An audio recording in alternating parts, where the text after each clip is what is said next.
Il y a plusieurs années, dans la vibrante ville de Muaya, vivait Amara, un jeune homme élégant, charismatique et prospère. Amara, ingénieur de renom et fondateur d'une entreprise florissante, était l'incarnation du succès. Mais au-delà de sa carrière brillante, son cœur appartenait entièrement à Ola, son amour de toujours. Ola, infirmière douce et compatissante, avait grandi avec Amara.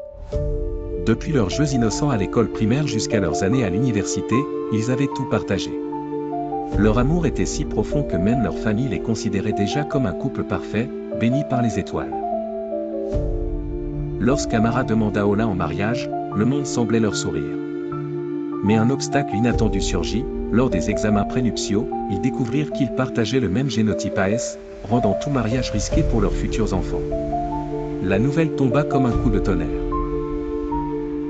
Leur rêve d'une vie à deux s'effondrait sous le poids des probabilités génétiques. Leur pasteur, leur famille et même leurs amis les supplièrent de renoncer. L'amour ne suffit pas, leur disait-on. Et pourtant, après des semaines de larmes et de désespoir, Amara et Ola firent un choix audacieux. Ils décidèrent de braver les obstacles et de vivre leur amour, quitte à renoncer à avoir des enfants biologiques. En secret, ils se marièrent. Les premiers mois furent un conte de fées. Ils rayonnaient de bonheur et croyaient avoir déjoué le destin. Mais le destin, lui, avait d'autres plans. 2 ans après leur mariage, Ola découvrit qu'elle était enceinte. La nouvelle, qui aurait dû être un moment de joie, plongea le couple dans l'angoisse. Chaque jour, Ola priait avec ferveur pour la santé de son bébé. « Dieu, épargne notre enfant », répétait-elle, les larmes aux yeux.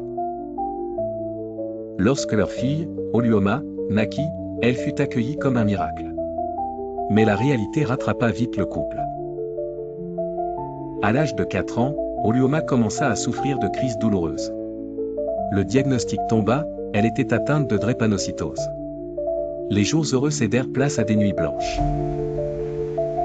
Des hospitalisations fréquentes et une tension croissante au sein du couple suivirent.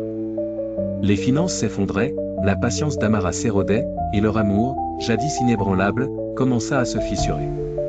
Amara, épuisée par le poids des responsabilités, trouva refuge dans une nouvelle relation.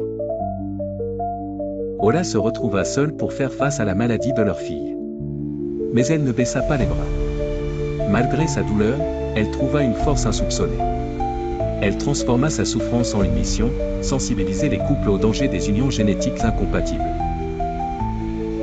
L'amour est beau, disait-elle, mais il doit s'accompagner de responsabilités. Ne laissez pas vos enfants payer pour vos choix. Oluoma, quant à elle, trouva en elle une résilience extraordinaire. Malgré les douleurs constantes, elle se consacra à éduquer les autres sur la drépanocytose. Oluoma partageait son histoire pour inspirer et avertir. « Je suis une survivante, proclamait-elle, et ma vie est un témoignage.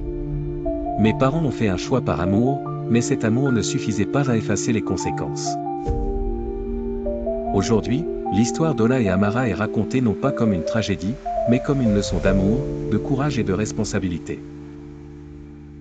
À travers leurs erreurs, ils ont inspiré des milliers de personnes à prendre des décisions éclairées, mettant toujours le bien-être des générations futures au premier plan.